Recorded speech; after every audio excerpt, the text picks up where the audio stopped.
નડિયાદના મંજીપુરાનું દંપતી વિદેશ જવાની લાલચમાં છેતરાયું છે. લંડન જવા મંજીપુરાના દંપતી પાસે 11,25,000 રૂપિયા પડાવ્યા. એક મહિલા સહિત 3 સામે ફરિયાદ દાખલ થઈ છે. તો લતા જયસ્વાલ, કશ્યપ જયસ્વાલ અને આણંદના નીરવ પંડ્યા સામે ફરિયાદ દાખલ કરવામાં આવી છે. દંપતીને લંડન મોકલવાના બહાને 11,25,000 રૂપિયા પડાવ્યા હતા. તો નડિયાદ ગ્રામ્ય પોલીસે હવે આગળની તપાસ હાથ ધરી છે. આજ મુદ્દે સંવાદદાતા સંદીપ રાજપૂત ફોનલાઈન પર.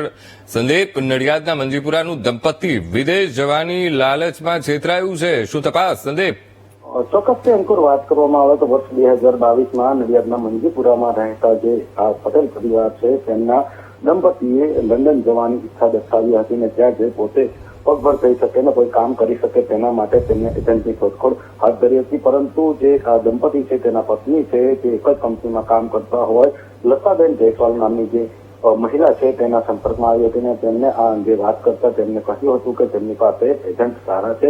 એટલે કે એ લતાબેને તેમના જે પુત્ર છે કશ્યપ તેને અને જે નીરવ પંડ્યા છે આણંદના તેની સાથે મુલાકાત કરાવી હતી અને વિવિધ જે ફાઇલ કરવાના બહાને તેમના પાસેથી 11,25,000 જેવી માતબર રકમ લઈ લી હતી ને 2022થી અત્યાર સુધી તેમને ગોળ ગોળ ફેરવીને તેમને લંડન મોકલવાની બાહેધરી આપતા હતા. પરંતુ છેલ્લા કેટલાય સમયથી હવે આ અંગે પૈસા પાછા પણ ન આપતા હોય અને લંડનની ફાઇલ આગળ પણ ધપતી ન હોય, છેતરપિંડી થયાનું તેમને લાગી આવતા તેમને સમગ્ર મામલે નડિયાદ રૂરલ પોલીસ મથકે આ અંગે જાણ કરતા નડિયાદ રૂરલ પોલીસે અત્યારે જે વિરુદ્ધ ગુનો દાખલ કરી કાયદેસરની કાર્યવાહી હાથ ધરી છે. અત્યારે કહી શકાય કે ચરોતર વિસ્તાર એનઆરઆઈનો વિસ્તાર ગણવામાં આવે છે અને તેને લઈને ઘણા જે ઠગાઈના બનાવો છે તે આ રીતના બહાર આવતા હોય છે, જેથી કરીને સરકાર દ્વારા કોઈ ગાઈડલાઈન બહાર પાડવામાં આવે અને જે આવા જે એજન્ટો છે તેમની સામે કડક કાર્યવાહી કરવામાં આવે તે રીતની માગણી ચરોતરવાસીઓમાં પ્રસરી રહી છે.